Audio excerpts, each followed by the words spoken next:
Hello students, मैं सत्येंद्र शर्मा और आज की वीडियो में हम लोग क्लास 9th का चैप्टर 13 पृष्ठीय क्षेत्रफल और आयतन सरफेस एरिया एंड वॉल्यूम का अध्ययन करेंगे। आज की वीडियो में हम लोग इससे रिलेटेड जो आपका क्यूब एंड क्यूबॉइड है उसके संबंधित कुछ फार्मूला हैं, ये क्या होते हैं इनके बारे में चर्चा करेंगे। तो आइए स्टार्ट करते हैं। देखिए, सबसे पहले हम लोग पढ़ते हैं घनाभ, है ना। घनाभ क्या होता है? हम सब जानते हैं घनाभ का मतलब होता है कि हम लोग जो इसका एक बेस्ट एग्जाम्पल जो मान समझ सकते हैं, जैसे आप लोगों ने देखा होगा कि एक जो ईंट है, बॉक्स है, ये सब क्या किसके एग्जाम्पल्स हैं? ये सब घनाभ के एग्जाम्पल्स होते हैं। जब भी हम कभी घनाभ को बनाते हैं, देखिए हमने ये घनाभ बनाया। घनाभ बनाने के लिए हमने पहले ये क्या लिया, एक आयत लिया। तो A B C and D, ठीक है। कितनी साइड हो गई? 1 2 3 4 साइड हो गई। उसके बाद एक और हम ले रहे हैं, देखिए ये पी क्यू आर एस, ठीक है। 4 साइड ये हो गई। तो टोटल कितनी साइड हो गई? 4 ये 8 साइड हो गई। 8 1 9 1 10 1 11 1 12, ठीक है। किसी भी घनाभ को बनाने के लिए, या हम कहें कि अगर आपके पास कोई एक घनाभ है तो उसमें टोटल कितने किनारे होंगे, ठीक है। कोई एक हमने जो घनाभ बनाया है, या एक जो घनाभ होता है, घनाभ के लिए आप मान सकते हो कि जिस रूम में अभी आप बैठे हुए, आई थिंक कि वो आपका घनाभ के आकार का ही होगा। एक ऐसा फिगर जो मतलब जिसकी चारों जो दीवारें हैं वो कैसी हों? आयताकार हों। 4 दीवारों की बात कर रहा हूँ मैं अभी, और ऊपर से छत और फर्श जो है वो भी अगर आयताकार हो तो हम कह सकते हैं कि वो जो आप रूम आपका है वो कैसा है? घनाभ के आकार का है, ठीक है। एक एग्जाम्पल तौर पे हम बता रहे हैं कि अगर आप एक ईंट को देख रहे हैं तो वो जो ईंट है जिसकी एक लंबाई होगी, एक चौड़ाई होगी, एक ऊंचाई होगी, क्या है? एक घनाभ है। तो उसमें कितनी कोरें होंगी? उस घनाभ में कितनी कोरें हैं? उस घनाभ में कितने कोने हैं? उस घनाभ में कितने उसके फलक हैं, आई मीन फेसेस हैं? इन सबको हम पहले देखते हैं। आइए, तो सबसे पहले हम देखते हैं इसमें नंबर 1, घनाभ में कोरों की संख्या। कोर मतलब साइड एज, कोरों की संख्या कि एक घनाभ में कितने कोर हो सकते हैं। तो बेटा अभी अभी हम लोगों ने देखे थे 1 2 3 4, मतलब ये है ना 4, तो 1 2 3 4 ये हो गए। ऐसे 4 ऊपर वाले में और 4 ये, टोटल कितने हैं? 12। कितनी साइड्स होती हैं? किसी घनाभ में कितने कोर होते हैं? तो किसी भी घनाभ में 12 कोरें होती हैं, ठीक है। हमें इनका यूज करना है। इस टाइप के कभी कुछ क्वेश्चंस आएंगे जिसमें हमसे पूछा जाएगा, वहाँ हमें मालूम होना चाहिए, ठीक, कि कोरें कितनी होती। नंबर 2, घनाभ में कोनों की संख्या,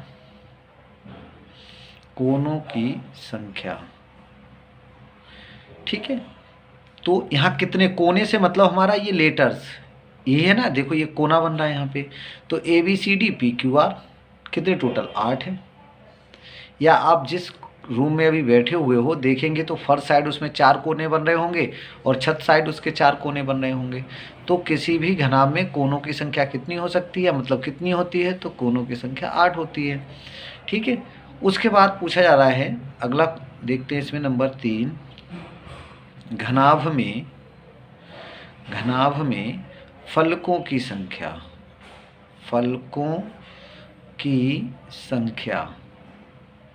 कितने फलक हैं?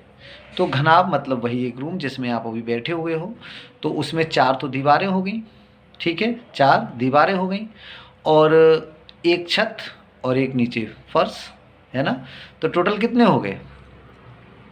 अरे भी 4 दीवारें, एक नीचे और एक ऊपर, तो टोटल कितने फलक हो गए? 6 फलक हो गए। बहुत ध्यान से इसे करिएगा, ठीक। 6 हो गए। अच्छा, उसके बाद कुछ विकर्ण, विकर्ण कितने होंगे? नंबर 4, घनाभ में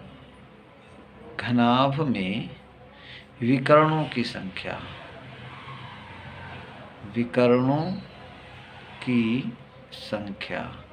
घनाभ में कितने विकर्ण हैं? तो किसी भी घनाभ में विकर्णों की संख्या 4 होती है।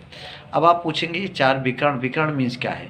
देखिए विकर्ण मीन्स ये, अगर आप देखो इस घनाभ की अगर ये छत हो गई, ठीक है, और ये इसके नीचे फर्श हो गई, तो इसे मिला दो, मतलब एक ऊपर वाला कॉर्नर, इधर एक नीचे वाला कॉर्नर, या इधर एक नीचे वाला कॉर्नर अपोजिट ऊपर वाला कॉर्नर, या जिस रूम में अभी आप बैठे हुए हो उसमें नीचे 4 कोने हैं, उन 4 कोनों में से कोई एक नीचे वाला कोना ले लीजिए, ठीक है, और उसी के सामने वाला एक फर्श पे उसका अपोजिट कॉर्नर लीजिए, तो वो अपोजिट कॉर्नर के जो ऊपर वाला कॉर्नर होगा, है ना, मतलब ये हमने एक फर्श ले लिया, उस फर्श के नीचे हम इस कॉर्नर पे बैठे हुए हैं, तो इसके अपोजिट ये हुआ, तो ये नहीं, इसके सामने ये ज़मीन पे विकर्ण नहीं होगा ये वाला, मतलब अगर हम मिलाएं तो ए आर एक विकर्ण होगा, है ना, पी सी एक विकर्ण होगा। ऐसे यहाँ से देखिए, अगर हम ये वाला ले लेते हैं, है ना, अगर हमने ये ले लिया डी, तो डी क्यू एक विकर्ण हो जाएगा, डी क्यू एक विकर्ण हो जाएगा, और इसे यहाँ से एस भी एक विकर्ण होगा। तो विकर्णों की संख्या टोटल कितनी हो जाएगी? 4 होगी। ठीक, अच्छा, ये जो हमने अभी घनाभ के लिए पढ़े हैं, घन के लिए भी ये सब ठीक ही यही होंगे। तो यहाँ पे हम लोग ये भी लिख लीजिए, नोट,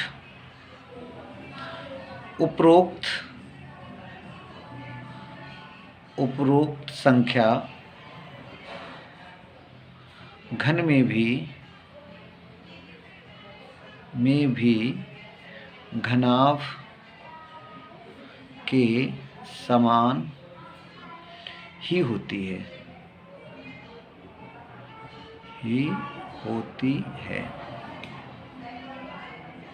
ठीक है, ओके। अच्छा, अब इसके बाद इसके कुछ हमारे लिए फॉर्मूला भी पढ़ने हैं, तो हम कुछ इसके सूत्र देख लेते हैं। सूत्र, घन से रिलेटेड हमें कुछ चीज़ पढ़नी। नंबर 1, देखो ये जो हमने घनाभ बनाया है, तो एक तो इसमें L होगा, L मतलब लंबाई, एक इसकी चौड़ाई होगी मतलब B, और ये इसकी ऊंचाई H हो गई, ठीक है। मतलब लंबाई को हम लोग किससे लिखेंगे? लंबाई मतलब L, है ना, चौड़ाई मतलब B, और ऊंचाई मतलब H, है ना। तो ये एल बी एच को हम लोग क्या समझेंगे? एल बी एच, एल मतलब लंबाई, बी मतलब चौड़ाई, वृत्त कहते हैं जिसको, और हाइट मीन्स ऊंचाई हो गई उसकी, ठीक है। एल बी एच का हम लोग उपयोग करेंगे। तो सबसे पहले हमें पढ़ना है, मतलब देखना है घनाभ का आयतन। घनाभ के आयतन का सूत्र होता है लंबाई गुणा चौड़ाई गुणा ऊंचाई, L into B into H, है ना, LBH। ये एक इसका फार्मूला हो गया, ठीक है। अच्छा, यहाँ एक चीज़ हम और देख लेते हैं, लंबाई गुणा चौड़ाई को हम क्या कहते हैं? क्षेत्रफल कहते हैं। भाई जो भी, ये देखो, ये जो हम लोगों ने घनाभ बनाया था, इसीलिए हमने इसको ऐसे ही बनाया था।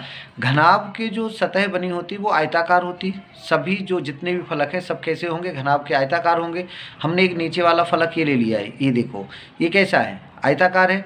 तो इसमें क्या होगा? एक ये वाला, ये भी एक देखिए आयताकार ही है, तो इसमें एक L हो गया, एक B हो गया। मतलब नीचे जो फर्श है या ऊपर जो छत है उसका जो हमें क्षेत्रफल निकालना है वो किससे निकालना है? L into B। तो हम इसका एक दूसरा और सूत्र हो सकता है घनाभ का आयतन निकालने के लिए, आपको यही याद रखना, LBH, है ना।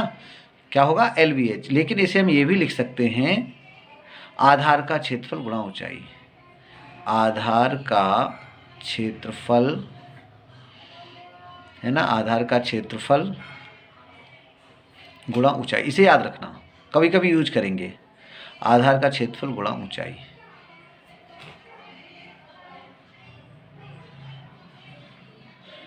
ठीक है, आधार का क्षेत्रफल गुणा ऊंचाई, ये भी बेटा इसका एक सूत्र हो सकता है, ठीक। ठीक है।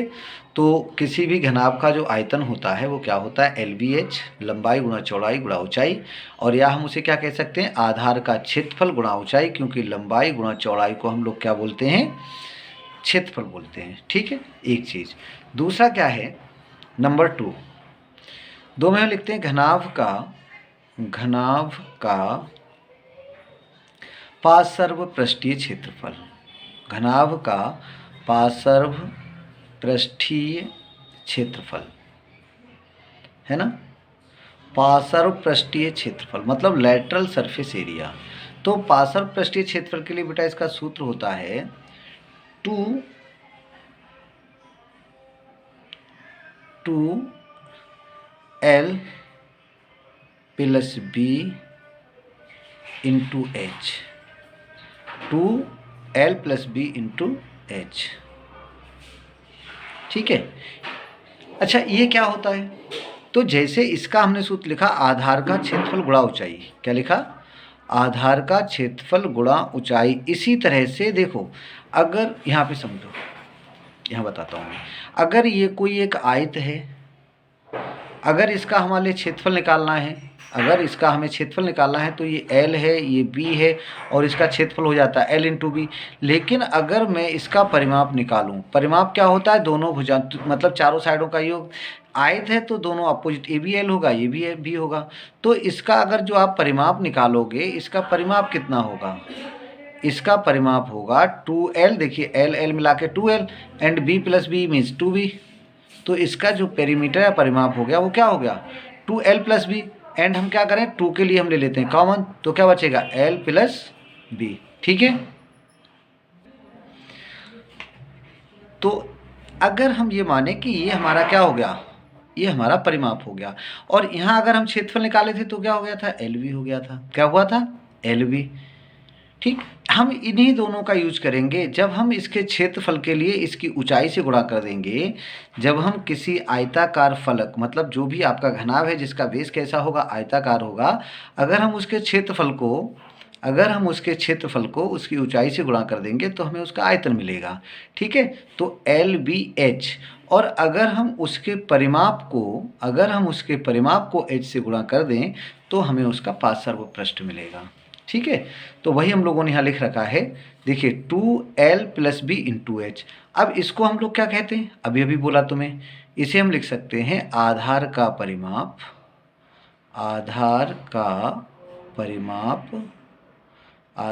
परिमाप गुणा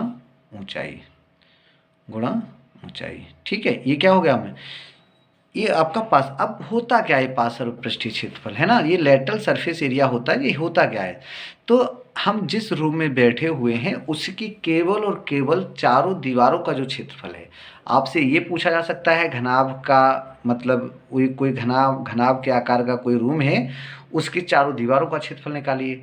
तो चारों दीवारों का क्षेत्रफल कह दे, या चारों दीवारों का जो एरिया होता है उसी को हम उसका क्या कहते हैं, पार्श्व पृष्ठ कहते हैं, लेटरल सरफेस कहते हैं। ठीक है, बट मतलब इस पार्श्व पृष्ठ का मतलब है आपको 4 पृष्ठों का एरिया निकालना है। ठीक है, 4 पृष्ठों का, बट टोटल कितने होते हैं, टोटल होते हैं बेटा 6 पृष्ठ। तो वही अगला तीसरा लिखते हैं, इसके लिए हम तीसरा, घनाभ का संपूर्ण पृष्ठ। ठीक है, संपूर्ण पृष्ठीय क्षेत्रफल ये निकालना है। अब ये क्या होता है, तो ये होता है 2, पहले कॉमन ले लेंगे, LB + BH + HL। जरा इसको समझो, ये क्या होता है, देखो इसमें आपके 6 के 6 पृष्ठ आ गए, इसमें आपके 6 के 6 पृष्ठ आ गए। ठीक है, इसमें आपके 4 पृष्ठ हैं, तो इसमें कौन से 2 पृष्ठ ज़्यादा हैं, मतलब इसमें कौन से 2 पृष्ठ नहीं हैं, तो इसमें केवल दीवारों का क्षेत्रफल नहीं है। आप जिस रूम में आप बैठे हो, अगर उस फर्श का क्षेत्रफल निकालेंगे तो वो होगा लंबाई गुणा चौड़ाई, मतलब LB। एक LB नीचे फर्श का और एक LB ऊपर छत का, तो टोटल कितने LB हो गए, 2 LB हो गए। अब इसमें 4 दीवारें हैं, एक दीवार में आपकी चौड़ाई और ऊंचाई होगी, उसके लिए हम BH बोलते हैं, उसके अपोजिट वाली भी BH। ठीक है। तो ये 2L भी आपकी छत और फर्श हो गई। ये BH एक दीवार और उसके सामने वाली दीवार हो गई, जिसमें एक आपकी चौड़ाई होगी, एक ऊंचाई होगी। दूसरा क्या है, एक आपका HL, ये और आपकी अपोजिट जो मतलब दीवार होगी तो उसमें आपकी ऊंचाई होगी और एक लंबाई होगी, तो वो HL हो गया। चूंकि दो दीवारें हैं इसलिए 2HL हो गए। तो ये तो पूरे के पूरे 2LV 2BH 2HL, 2 2 4 2 6, ये 6 पृष्ठ हो गए। जब आप इसके पार्श्व पृष्ठ की का मतलब बात करते हो तो उसमें ये आप LV को हटा देते हो। देखो अगर इसमें हम इस LV को 0 कर दें तो क्या बचेगा, 2BH + HL, यही आपका पार्श्व पृष्ठ हो गया। बट BH और HL क्या हो रहा है, H कॉमन मिल रहा है, तो वो H कॉमन लिख दिया। मतलब दोनों फार्मूले एक ही हैं, बट यहाँ पे केवल 4 पृष्ठ हैं और यहाँ पे टोटल 6 पृष्ठ हैं। ठीक है, बस इतना अंतर है। उसके बाद एक और आता है चौथा, घनाभ का विकर्ण। घनाभ का विकर्ण, घनाभ का विकर्ण बराबर होता है √L² + B² + H²। ठीक, ये होता है। अच्छा, ये फार्मूले हमें कब यूज करना है, जब या तो उसका आयतन कह देगा या कहेगा इसमें कितना पानी आएगा, है ना। अगर इस टाइप का कुछ बोलता है तो आपको वहाँ पे आयतन निकालना पड़ेगा, मतलब कि इसमें कितनी चीज़ आ सकती है, कितनी कोई चीज़ भरी जा सकती है। अगर ऐसा पूछा जा रहा है इट मीन्स हमें उसका वॉल्यूम निकालना है, मीन्स उसका आयतन निकालना है। बट कभी कभी वो क्या बोलेगा कि ये आपको एक बॉक्स है, उसमें मतलब एक चादर से बनाना है, तो उसे बनाने में लगी चादर का संपूर्ण पृष्ठ बताइए। अब आप उसमें ये देखोगे, जैसे अगर बंद बॉक्स बनाना है ना, जब बंद बॉक्स है तो उसमें 6 पृष्ठ होंगे, तो आपको उसके संपूर्ण प्रश्न निकाल देना। उसमें कितनी चादर लगेगी, मतलब हमें उसका संपूर्ण प्रश्न निकालना है। ठीक है। अगर वो कहेगा आपको कि नहीं, आपको तो ओपन बॉक्स बनाना है, क्या करना है, आपको एक ओपन बॉक्स बनाना है। ओपन बॉक्स का मतलब है उसके ऊपर आपको ढक्कन नहीं लगाना है ना। अगर ढक्कन नहीं लगाना है तो उस पर कितने 5 पृष्ठ तो 5 पृष्ठ होंगे, उसके 6 पृष्ठ तो होंगे नहीं, क्योंकि उस पर नीचे तली बनी हुई होगी और 4 दीवारें होंगी, तो टोटल 4 होंगी, 5 पृष्ठ हो गए।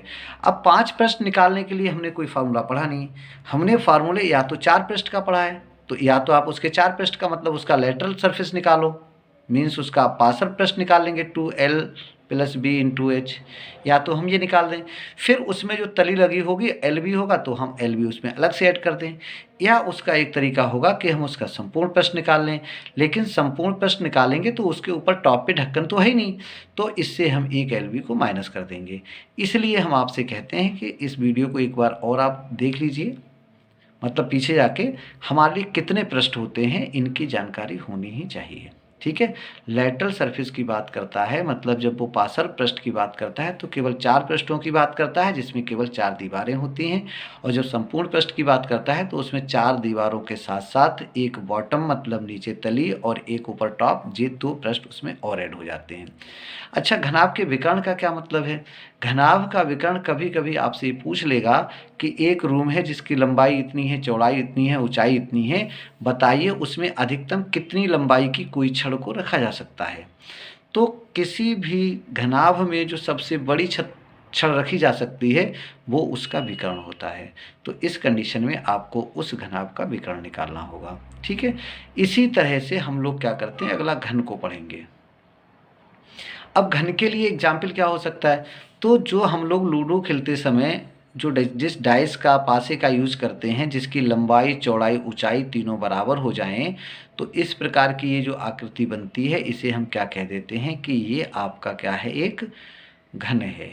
ठीक है। मतलब घनाभ का ही एक रूप है जिसे हम क्या कहते हैं, घन कहते हैं।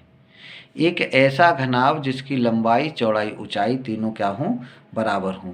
मतलब इसकी लंबाई जो L थी वो भी A हो गई, चौड़ाई जो B थी वो भी B थी वो भी यहाँ पे क्या हो गई बेटा, A हो गई। ठीक है। और ऊंचाई भी क्या हो गई, A हो गई। मतलब L B H दोनों किसके, तीनों किसके बराबर हो गई, A के बराबर हो गई। तो वास्तव में सब ऊपर वाले फॉर्मूले ही हैं। जैसे हमने ये वाला पढ़ा है ना, हमने पढ़ा है घनाभ का आयतन, अब हम यहाँ लिखेंगे घन का आयतन, है ना। किसका, घन का आयतन। नंबर 1 घन का आयतन, घन का आयतन। अब घन का आयतन क्या होता है, वो देखो वास्तव में होगा ये A × A L × B × H, मतलब A × A × A मतलब क्या हो गया, A³ क्या हो गया, ए क्यूब, एक चीज। नंबर 2, घन का पार्श्व पृष्ठ, घन का पार्श्व पृष्ठीय क्षेत्रफल। अब पार्श्व पृष्ठीय क्षेत्रफल क्या होगा, देखिए पार्श्व पृष्ठ, जब भी मैं कह रहा हूँ पार्श्व पृष्ठ मतलब केवल 4 दीवारें। अब देखो घन में 4 दीवारें होंगी, इसका क्षेत्रफल क्या, ए स्क्वायर मतलब 4 दीवारें होंगी, चारों का क्या होगा, ए स्क्वायर होगा। तो ये क्या हो जाएगा, 4 दीवारों का क्षेत्रफल 4a स्क्वायर हो जाएगा, है ना, क्या हो जाएगा, 4a स्क्वायर। अगला नंबर 3, घन का संपूर्ण पृष्ठीय क्षेत्रफल। अब संपूर्ण पृष्ठ में कितने, 6 साइड हो जाएंगे तो 6a स्क्वायर हो गया, ठीक है भाई। उसके बाद एक और लिख लेते हैं, चलिए फिर बात करते हैं आगे कुछ। चौथा, घन का विकर्ण। देखो यहाँ विकर्ण क्या होता है, L square plus B square plus H square. जब हम ए रख लेंगे तो हो जाएगा A square plus A square plus A square. तो ज़्यादा अच्छा रहेगा, इसे आप लोग ऐसे याद करिए, √3a²। ये पूरा का पूरा बेटा रूट के अंदर है ना, √3 भी रूट में है, ए भी, तो √3a² भाई। देखिए ना, 1a², 2a², 3a²। बट अगर आप चाहो तो इसे ऐसे भी कर सकते हो, क्योंकि a² रूट से कैंसिल हो जाएगा, तो चाहो तो आप इसे ऐसे लिख सकते हो, a√3। अच्छा, अब एक सबसे इम्पोर्टेंट बात जिस पे हम लोग अक्सर गलती करते हैं, वो क्या है सर, तो वो ये है, देखिए जब भी किसी चीज का आप आयतन निकालेंगे तो आयतन निकालेंगे आप लंबाई गुणा चौड़ाई गुणा ऊंचाई। लंबाई का मात्रक मीटर, ऊंचाई का मात्रक, चौड़ाई का मात्रक मीटर और ऊंचाई का मात्रक मीटर। अर्थात जब भी आप किसी का आयतन लिखेंगे तो उसका जो मात्रक होगा, वो उसका मतलब जिस मात्रक जो होगा वो होगा घन मीटर। क्या होगा, घन मीटर, जिसे हम कहते हैं मीटर क्यूब। मतलब आयतन का मात्रक आप लोग क्या लिखेंगे, मीटर क्यूब या घन मीटर। जब बात आप करें क्षेत्रफल की, तो चाहे वो ये वाला क्षेत्रफल हो चाहे वो ये वाला क्षेत्रफल हो, तो देखिए ये मीटर जब हम जोड़ लेंगे तो वो मीटर का मीटर ही रहेगा, और एक ये मीटर, मतलब इसका क्षेत्रफल होगा, क्षेत्रफल मतलब कोई सा भी क्षेत्रफल हो उसका मात्रक होगा वर्ग मीटर। इसका बेटा ध्यान रखेंगे, क्या होगा, वर्ग मीटर। चाहे तो वो आपका ये वाला क्षेत्रफल हो चाहे ये वाला, दोनों के लिए क्या होगा, आपका वर्ग मीटर होगा। लेकिन जब वह विकर्ण की बात करेगा तो विकर्ण का मात्रक होगा केवल आपका मीटर। क्या होगा, मीटर। बहुत सारे बच्चे इसमें ही गड़बड़ करते हैं कि उन्हें मात्रक ही नहीं समझ में आते। तो जहाँ LBH है वहाँ मीटर क्यूब है, जहाँ क्षेत्रफल है वहाँ वर्ग मीटर है, और जहाँ आपका विकर्ण है वहाँ आपका मीटर रहेगा। अब वो केस आपको इधर भी लागू करना है, वही घन में भी, मतलब ए क्यूब क्या होगा, मीटर क्यूब। ये देखो अब यहाँ तो वहाँ क्लियर भी हो रहा है, देखो ये क्यूब है ना, आयतन में क्यूब आ रहा है तो इसका क्या होगा, घन मीटर होगा। यहाँ पे ए का स्क्वायर आ रहा है, ए में स्क्वायर आ रहा है, तो देखो ये दोनों स्क्वायर आ रहा है, ये भी और ये भी, तो इसमें मीटर स्क्वायर होगा, मतलब वर्ग मीटर होगा। अब यहाँ देखो जो हमने विकर्ण निकाला है तो उसमें सिंपल ए आ रहा है, तो इसका मात्रक क्या होगा आपका, केवल मीटर। ठीक है, इस चीज़ को आप लोग ध्यान रखेंगे। आज आप लोग क्या करेंगे, सारे सूत्र जो हम लोगों ने लिखे हैं इनको याद करेंगे। अगली वीडियो में हम लोग एक्सरसाइज 13.1 का अध्ययन करेंगे। आज के लिए इतना ही, धन्यवाद।